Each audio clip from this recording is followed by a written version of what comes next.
RCR, la red que comunica y une al Perú.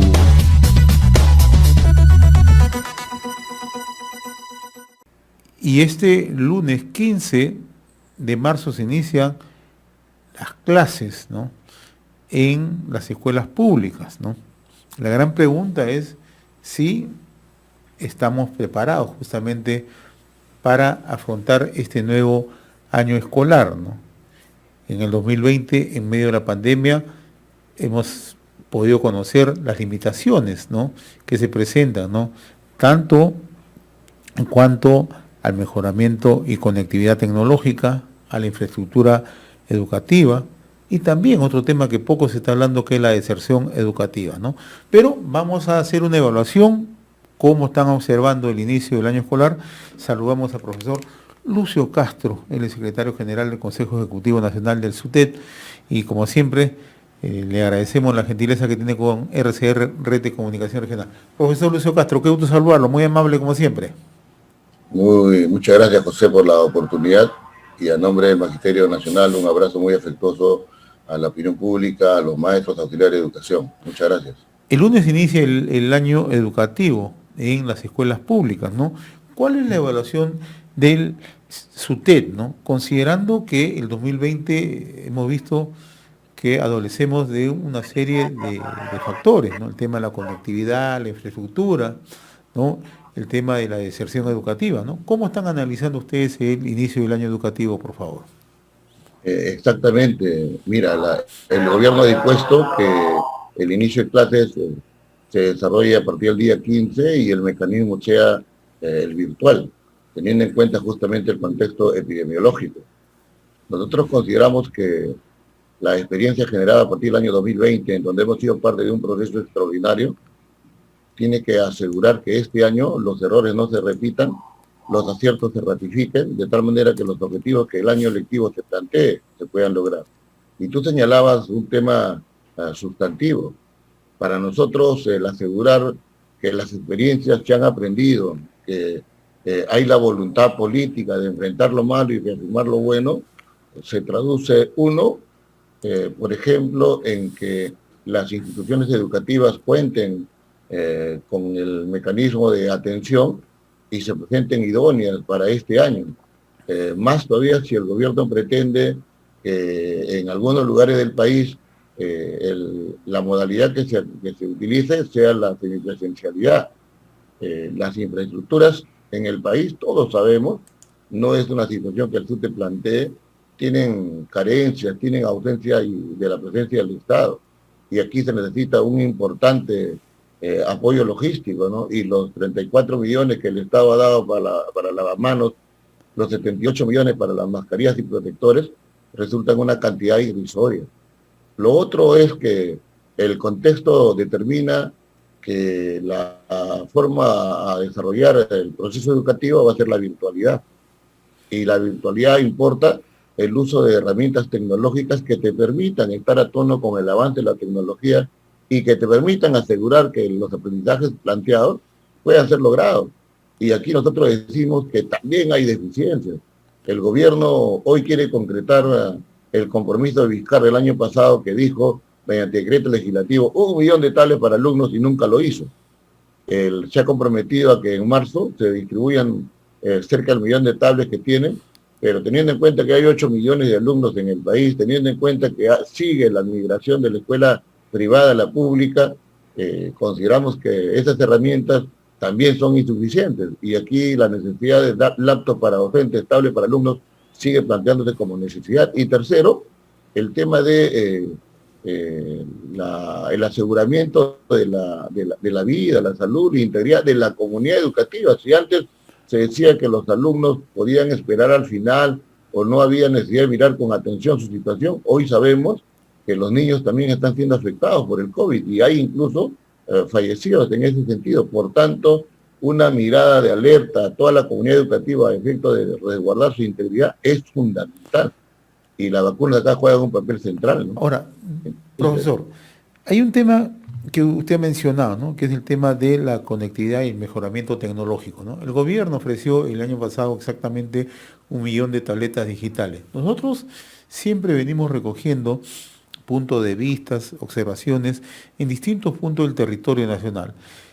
¿Ustedes tienen alguna información? ¿Cuántas tabletas se han distribuido hasta el momento? ¿Se ha cumplido con lo ofrecido o simple y llanamente vamos a comenzar nuevamente el año escolar con otra deficiencia?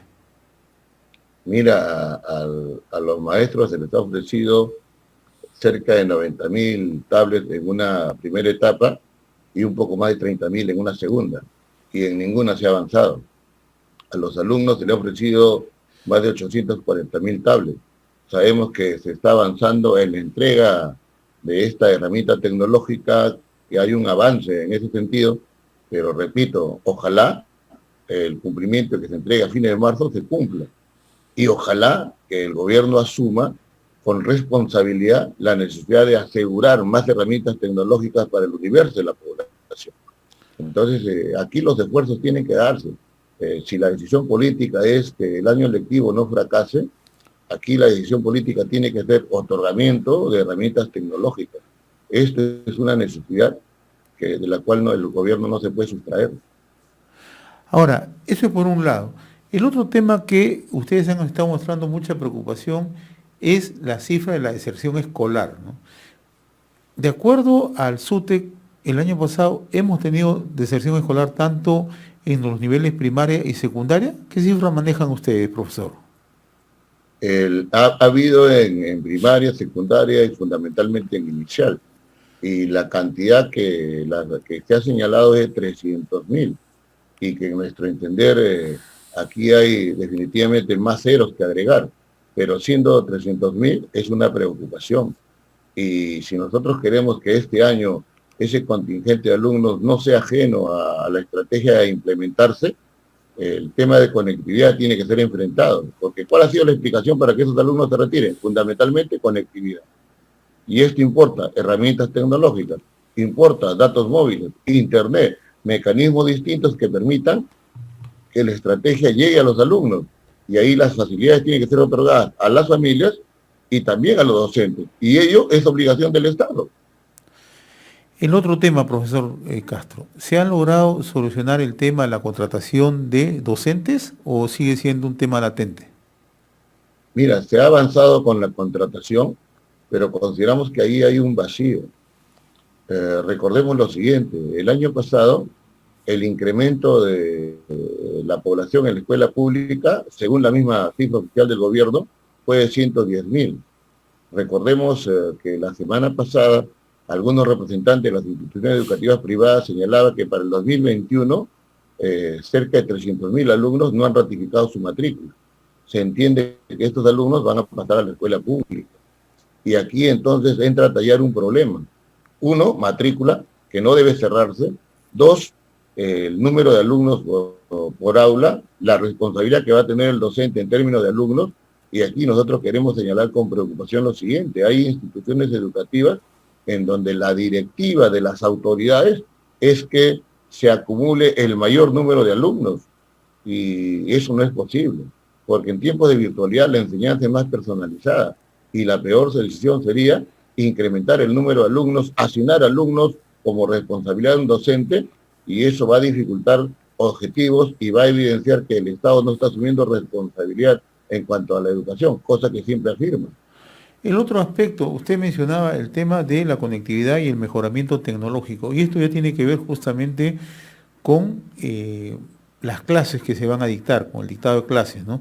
En primer lugar, ¿ha habido la suficiente capacitación a los docentes? Punto uno. Y segundo, ¿se ha implementado en los centros educativos en las plataformas digitales que se requieren? ¿Qué información tiene usted? Mira, José, uno, para cerrar la pregunta anterior, ante más alumnos, la respuesta natural que debe darse es más contratación de más docentes, de más trabajadores, de más auxiliares, de más directivos. Y eso sí no está ocurriendo.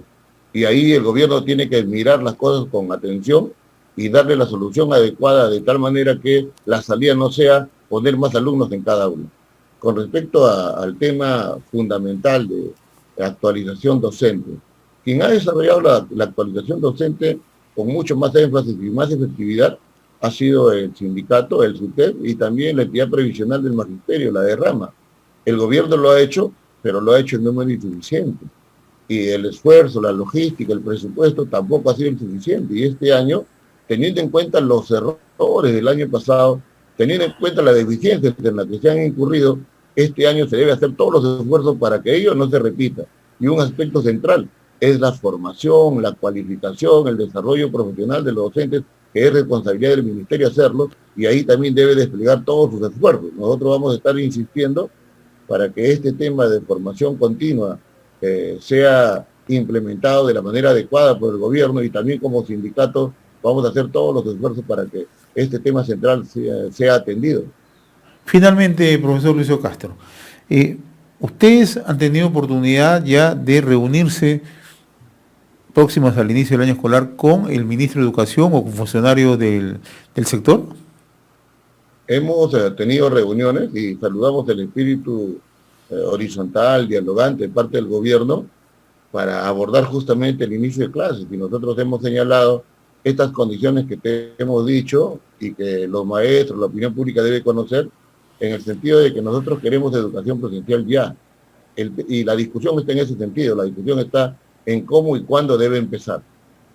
Claro, el problema de fondo es el tema sanitario, ¿no? Y el tema central son las vacunas, ¿no? Ese es un tema. El contexto epidemiológico ahí juega un papel central, ¿no? Y hay 4 criterios que el gobierno ha planteado para que las clases semipresencial, la modalidad semipresencial se pueda dar, sobre todo en zona de ruralidad. Uno es el tema de seguro. Ahí la infraestructura básica juega un papel fundamental y la responsabilidad del Estado es asegurarla. Segundo, el tema de la flexibilidad, la progresividad, y un aspecto final que es el del aspecto voluntario. Esto es, que la comunidad educativa, que los padres de familia, los profesores, los directivos, las autoridades locales deban dar el visto bueno a aceptar que ahí hay las condiciones adecuadas para desarrollar la modalidad semipresencial. Entonces, la evaluación objetiva de la realidad y el no forzar las cosas, sino de manera conceptuada hacerlo, es fundamental. Nosotros consideramos que el contexto epidemiológico, en los términos en que está, todavía no permite el inicio, ni siquiera en la modalidad presencial. Por tanto, la virtualidad este año debe seguir estando. RCR, la red que comunica y une al Perú.